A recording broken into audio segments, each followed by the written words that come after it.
Jadi dari hasil-hasil riset tentang neurologi, bahwa untuk membaca itu ternyata tidak ada gen di dalam tubuh kita atau di otak kita yang sudah spesifik ya, sudah given. Kalau berefleks gerakan tangan dan sebagainya itu sampai bersuara itu secara genetik sudah ada di dalam tubuh bayi kita ya. Demikian lahir sudah ada itu genetik. Makanya bayi lahir sudah langsung bisa nangis gitu ya. Langsung bisa merefleks atau menggerakkan tangan untuk menjawab refleksnya ini gitu ya. Tapi kalau baca itu ternyata tidak ya. Ternyata karena baca itu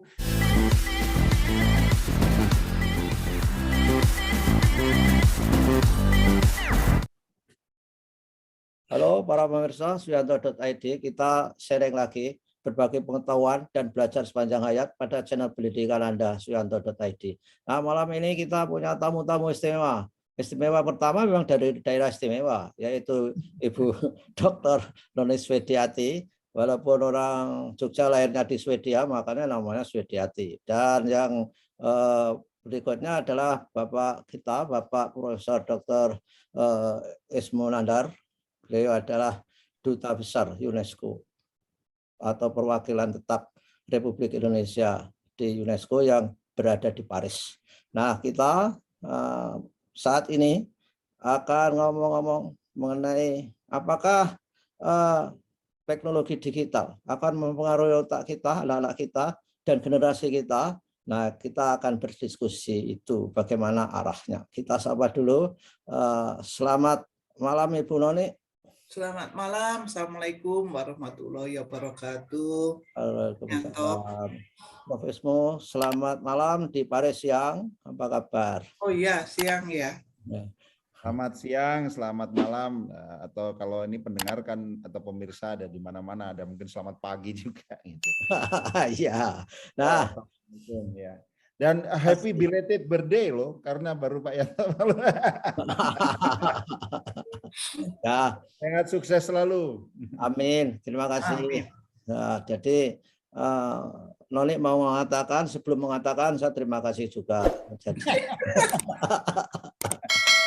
Jadi malam ini kita mempunyai tema yang itu merupakan dampak atau paling tidak adalah wujud dari revolusi industri 4.0 itu, revolusi digitalnya menguasai, bahkan sesuatu itu dianggap segalanya itu menggunakan prinsip IoT, Internet of Things, sehingga nggak bisa dihindari berkaitan dengan teknologi digital. Nah, ini dari Prof. Ismu dulu. Gimana Prof ini? Silakan share apa yang didapatkan, Prof.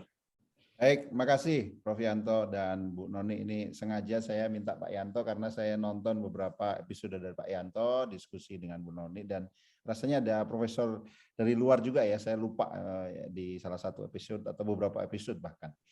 Nah, sebetulnya saya ini justru ingin belajar ya, ingin belajar kemudian dari Bu Noni dan Pak Yanto, dan juga istilahnya merangsang pemirsa untuk kemudian juga berpikir dan memikirkan ke depan barangkali ya, atau sama-sama membaca, belajar terkait hal ini gitu. Jadi sebetulnya Pak Yanto, ini saya share sedikit aja catatan saya. Jadi ini sebetulnya dipicu, saya ini baca sekilas buku. Awalnya sebetulnya saya baca report UNESCO ya, report UNESCO terkait literasi. Waktu itu di seminar atau webinar terkait literasi itu salah satu pembicaranya adalah Ibu Marianne Wolf ya, mudah-mudahan benar saya membacanya. Ya, nah Ibu Marianne ini berdasarkan bukunya, terus saya juga sempat ikuti beberapa, karena ini sekarang kita mudah ya kalau mau lihat track record seseorang, kemudian sebetulnya perhatian riset dia itu apa. Setelah saya baca bukunya, belum selesai juga bukunya saya baca. Kemudian kita lihat YouTube-nya, kadang-kadang kan dia juga ada kuliah di mana dan direkam, kemudian kita bisa ikuti ya. Nah, dari situ saya belajar bahwa beliau itu punya putra ya, salah satu putranya itu disleksia, yang ada kesulitan membaca gitu ya. Nanti Bu Noni bisa cerita lebih banyak. Nah, buku yang sedang saya baca itu Prose and the Squid, ya, The Story of Science of Reading Brain, itu Pak Yanto. Prose-nya itu kalau di kimia juga ada Michael Prose ya, tapi ini ada Prose yang lain. Prose-nya ini sebetulnya neurologis ya, neuroscientist gitu ya. Nah, kemudian kalau Squid itu rasanya kalau saya tidak lupa yang ditulis Ibu Mariana Wolf itu adalah ya seperti juga jaringan saraf di tentakelnya squid itu yang nanti akan kita lihat bahwa reading brain itu seperti itu, tidak di satu tempat saja kerja otak itu ketika kita membaca gitu Pak Yanto. Nah, jadi itu. Jadi berdasarkan buku itu berargumen dari hasil-hasil riset tentang neurologi bahwa untuk membaca itu ternyata tidak ada gen di dalam tubuh kita atau di otak kita yang sudah spesifik ya, sudah given. Kalau berefleks gerakan tangan dan sebagainya itu sampai bersuara itu secara genetik sudah ada di dalam tubuh bayi kita ya. Demikian lahir sudah ada itu genetik. Makanya bayi lahir sudah langsung bisa nangis gitu ya. Langsung bisa merefleks atau menggerakkan tangan untuk menjawab refleksnya ini gitu ya. Tapi kalau baca itu ternyata tidak ya. Ternyata karena baca itu ada sirkuit ya, ada rangkaian dalam otak kita yang harus bekerja sama. Ya, mulai dari baca itu sebetulnya mengakses pada pronunciation dan artikulasi, kemudian mengakses makna, kemudian nanti ada yang bekerja di dalam otak kita itu memvisualisasi kata tersebut ya, kata itu terkait dengan konsep apa gitu. Kita membaca misalnya tulisan kucing, kemudian di dalam otak kita kan langsung kebayang ya, oh kucing itu yang itu, tentu ya kita sudah pernah melihat kucing atau pernah melihat gambar kucing dulu gitu ya, seperti itu. Nah jadi ini yang kemudian penting ya, bahwa itu tidak ini. Jadi sekarang ini kan kita sudah sering lihat bahwa ya otak kita itu ketika beraktivitas otaknya itu bisa ada sensor-sensor tertentu, kemudian di daerah mana yang aktif dan sebagainya bisa dipelajari ya. Nah ini malah sekarang risetnya itu, oh gimana sih kalau membaca karakter Cina misalnya, karakter Latin biasa gitu dan sebagainya, daerah-daerah mana yang yang aktif dan sebagainya itu sudah bisa dilihat. Nah kemudian yang Pak Yanto tadi dalam pengantar ya, kita itu sekarang ini ada yang orang menyebut, ada quotation yang menyebut itu bahwa kita ini di momen atau di masa di mana kita itu peralihan gitu ya, antara literasi yang baca gitu ya, kebiasaan baca buku, suatu tekstual yang ada, dan kemudian baca juga sih sebetulnya, tapi di budaya digital ya.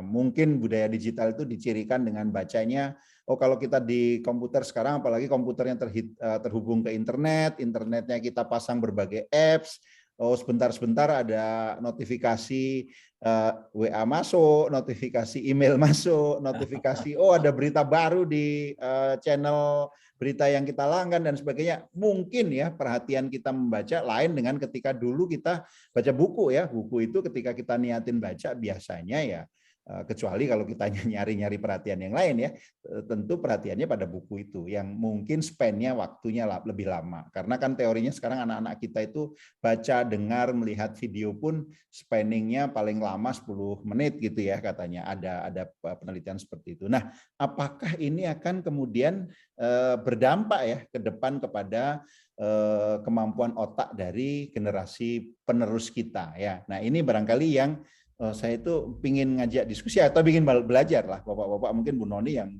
di bidang ini tentu sudah tahu hasil-hasil riset terkait ini dan mungkin juga belum ya, karena ini bidang sesuatu yang baru juga ya, peralihan ke digital ini. Itu Pak Yanto sebetulnya esensi dari apa yang kegelisahan atau apa saya. Jadi sebetulnya kalau di Ibu Mariana itu sebetulnya ya kalau yang saya baca kesannya ya belum selesai ya terkait hal itu gitu ya. Jadi misalnya dia itu menulis di salah satu seminarnya atau menyampaikan dalam satu seminarnya memang otak manusia itu tidak pernah terlahir untuk membaca, untuk menghitung, atau untuk mengkode, ya, untuk membuat kode gitu ya.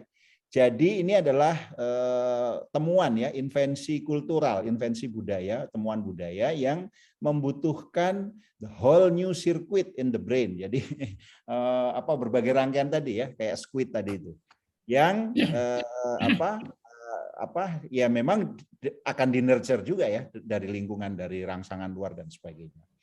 Nah, tetapi yang argumen dari Bu Mariana itu paling tidak sekarang kita sudah tahu ya, ketika kita membaca itu sebetulnya sirkuit dalam otak kita itu seperti apa. Nah, ke depan dengan kita beralih ke budaya digital ini, bisakah hal-hal yang tadi kita dapatkan dengan reading brain yang sudah kita hasil penelitian itu kita gunakan untuk membuat misalnya anak-anak kita tetap hal-hal yang penting dari budaya reading atau literasi yang lalu itu tetap bisa dipelihara walaupun budaya bacanya sudah berubah misalnya ya.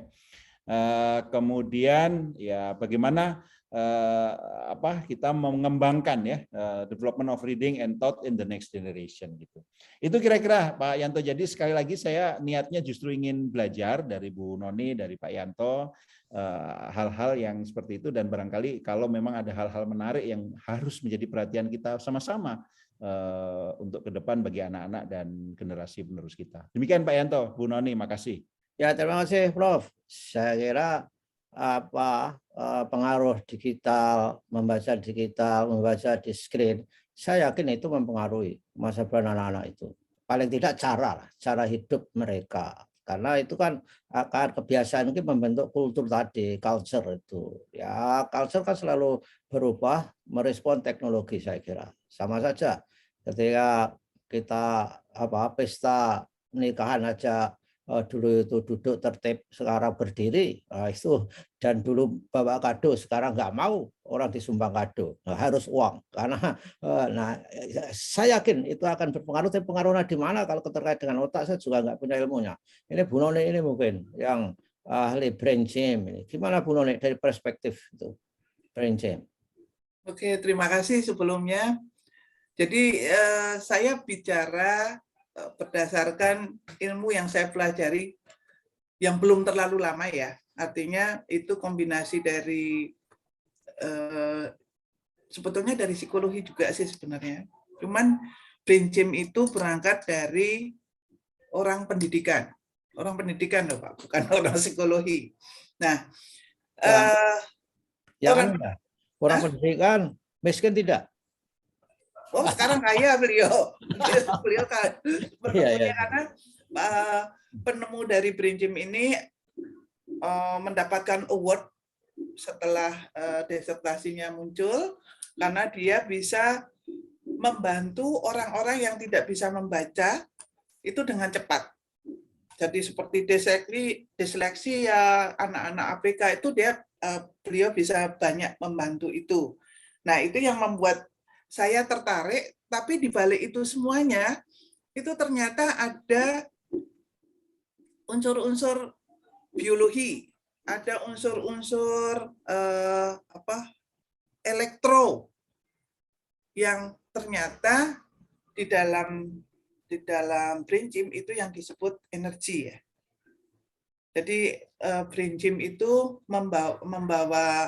membahasnya itu melalui energi.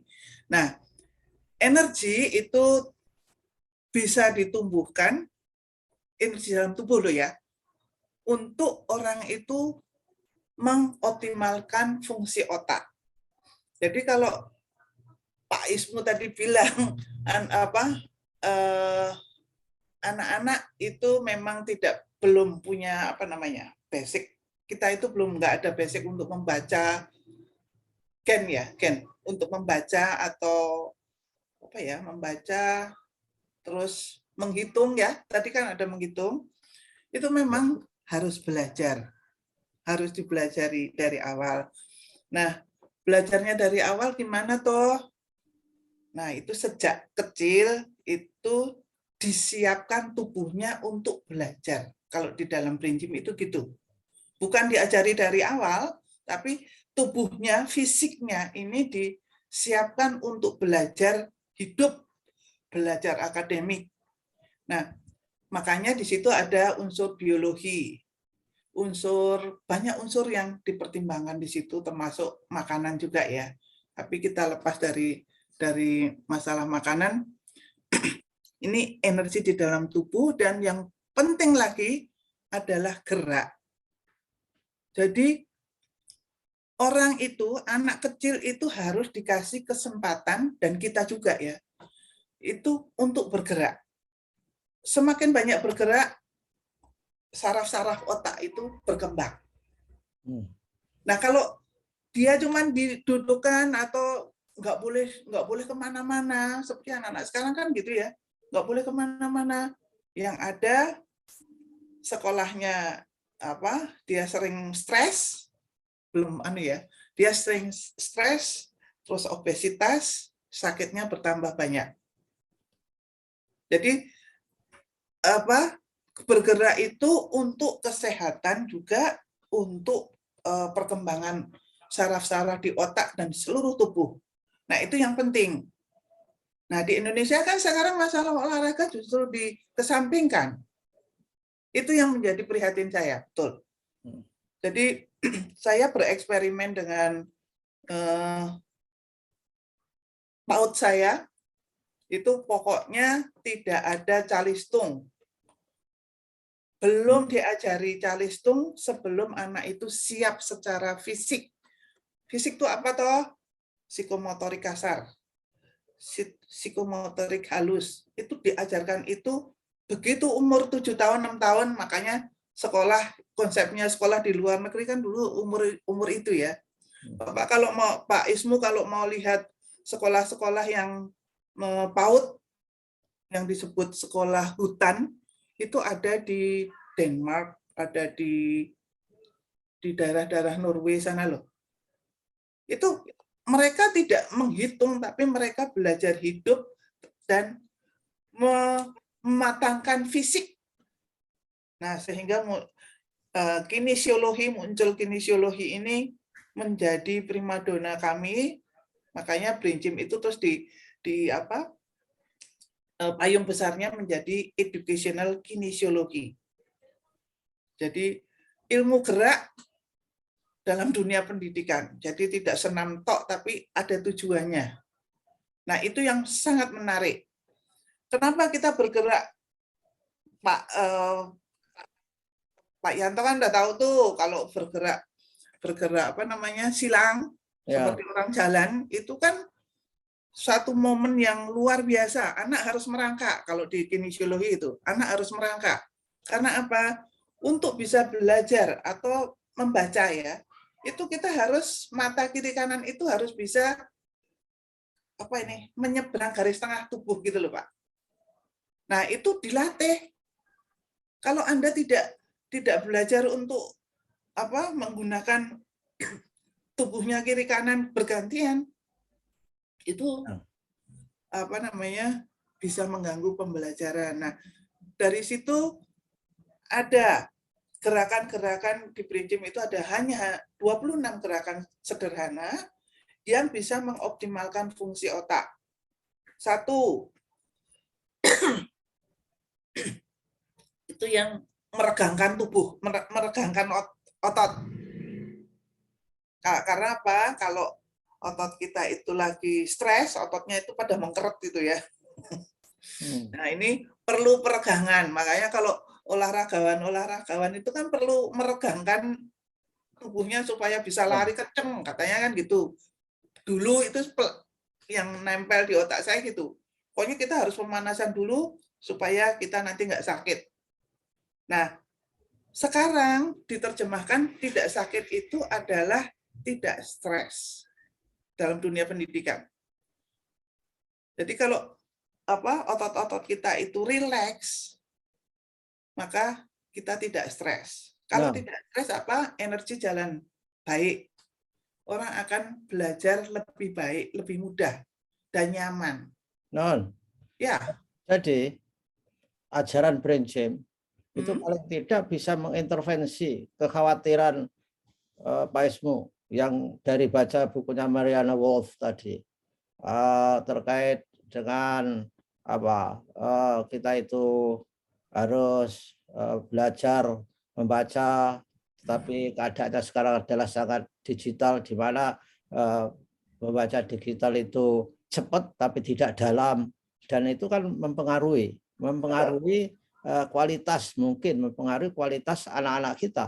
Hanya membacanya superficial, akhirnya nggak mendalam, tidak read more but it's not thoroughly gitu. Jadi kata saya lihat di artikel yang dikirim Pak Ismu tadi. Nah ini gimana? Mungkin diintervensi lewat brain gym bisa itu mestinya. Kalau dibilang bisa, cuman masalahnya itu saya pinginnya, karena kalau brain gym ini sudah ada R-nya ya, tanda R, hanya orang-orang tertentu toh. Tapi masalah yang pokok itu anak harus bergerak. Kalau mau orang kalau udah sepuh aja, kalau sudah nggak bisa bergerak kan kita udah kayak orang pikun neraka ruang kayak kan. Ya. Nah, karena apa? Energinya nggak jalan. Nah, kalau anak-anak sejak kecil sudah diajarkan dibiarkan untuk bergerak bebas tapi terawasi, itu akan sangat baik. Jadi back to nature sampai paling tidak usia 2 tahun, itu anak jangan dijamahkan dengan apa ini. Orang Bill Gates aja yang bikin yang bikin komputer kan di negara bagiannya kan nggak boleh anak umur 13 tahun sebelum umur 13 tahun pegang komputer. Ya kan? Ya. Nah kan dia curang, berarti kan ada sesuatu yang disembunyikan. Kenapa usia sebelumnya anak nggak boleh? Kita nggak mau belajar tentang itu. Tapi kalau secara kinesiologi, ya itu jelas tadi seperti yang tadi saya sampaikan, bahwa tubuh kita, otot-otot kita itu belum berkembang dengan baik sampai usia 21 tahun loh ya, berkembangnya itu. Jadi Anda bayangkan kalau masih kecil sudah dibawain gadget supaya diem, Anda bisa bayangkan mudahnya anak itu menjadi sakit. Karena fungsi otaknya, fungsi otot-ototnya itu tidak berkembang. Ya. Gitu. Jadi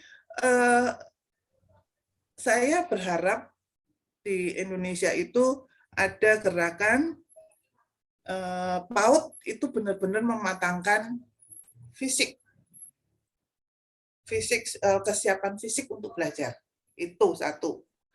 Nah, kalau untuk bayi menyusui barang itu, orang tuanya juga kalau lagi menyusui juga jangan deket-deket gadget deh, karena itu akan intervensi ke anaknya juga. Mau tidak mau anak itu akan menjadi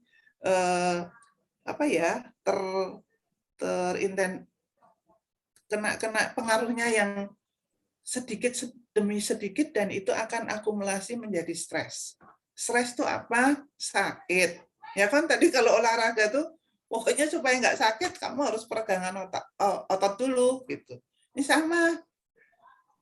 Ya. Nah, itu kira-kira Pak. Ya.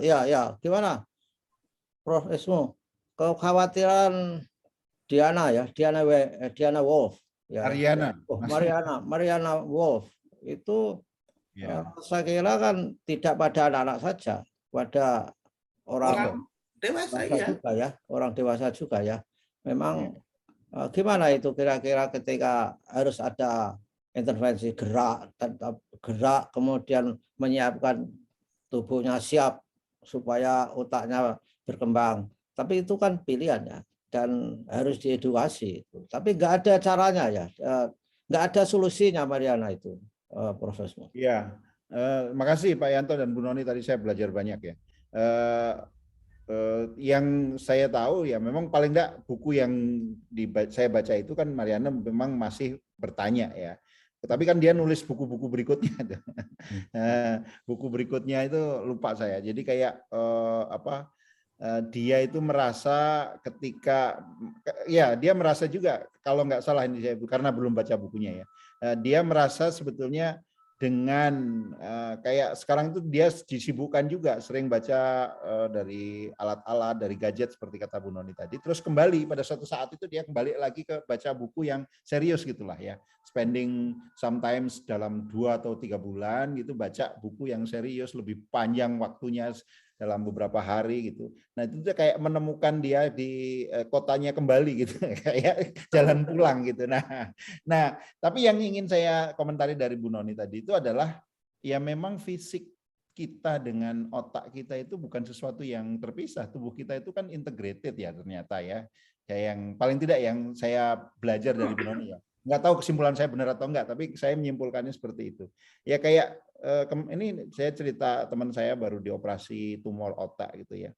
Itu kan yang dicek pertama sekali apakah sekarang dia koordinasi antara fisik dengan otaknya sudah benar belum, ngangkat tangan udah bisa belum. Nah itu kan sebenarnya otak dengan fisik ya memang nyambung karena yang pengendalinya di otak kita ya.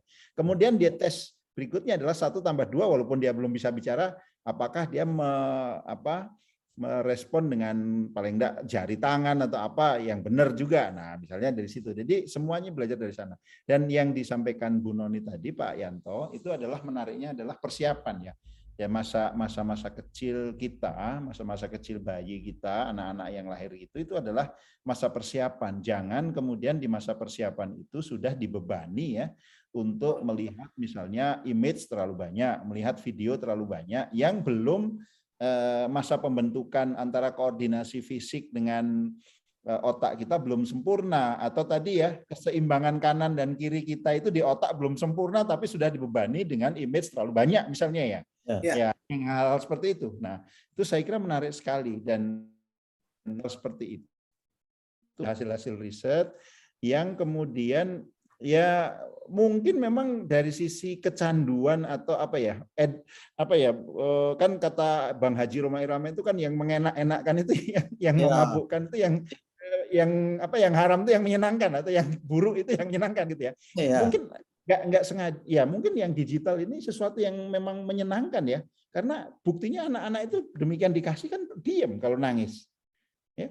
Dia dengan cepat anak-anak itu nggak usah diajarin nyari YouTube channel yang dia sukai bisa anak-anak itu memang amazing sebetulnya. Nah tapi ya tadi itu jangan-jangan ini memang memabukkan, bahaya kalau belum waktunya gitu loh Pak Yanto. Jangan seperti itu. Nah hasil-hasil riset seperti apa yang harus kita berikan kepada publik, inform kepada publik bahwa ini loh bahayanya. Bukan jangka pendek, bukan besok, tapi untuk masa sampai dia selama hidupnya gitu kan, bahaya sekali tuh kalau seperti itu. Betul. Gitu loh Pak. Saya sepakat itu. Dan bahkan saya kan di YouTube ini baru saja wawancara dengan pesantren yang mengobati narkoba. Tetapi ada jenis narkoba yang lebih bahaya lagi. Mereka sebut itulah narkolema. Narkoba lewat mata. Jadi itu apa itu? Ya gadget itu tadi. Jadi ada orang yang sudah kecanduan gadget itu, dia efeknya itu juga seperti narkoba, sakau juga. Betul. Tapi itu ke depan lebih parah karena pemenuhannya itu kan legal masalahnya. Untuk melihat gadget, melihat gambar porno itu kan legal. Nggak ada yang ngawasi seperti ketika dia sako ingin mendapatkan ganja. Nah, bahaya itu, sangat bahaya. Dan di pesantren itu sudah banyak anak-anak kena narkolema itu yang fenomenanya itu suka marah, melawan, bahkan mencuri. Itu juga terjadi.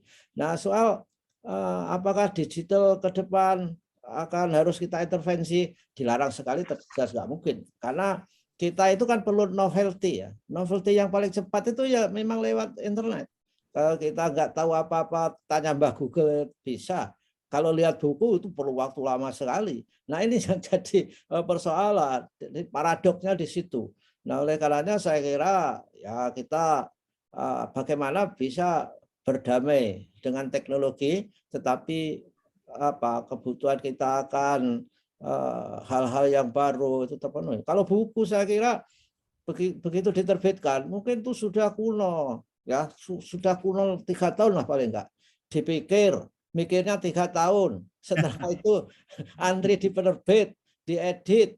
Wah, itu setahun, paling enggak 4 tahun. Tapi kalau misalnya di Google, di Wikipedia, bayangkan komunitas itu berbicara instantly, real time, bahasa gitu itu. Nah ini memang It's 21 hours. ini. Tapi mudah-mudahan insya Allah ada solusi, Prof. Ismu. Saya termasuk ya ada agak pesimis tapi ya optimis lah. Karena manusia itu dibekali oleh kecerdasan sehingga selalu saja mencari solusinya. Walaupun solusi itu selalu terlambat daripada teknologi yang ada. Saya kira itu.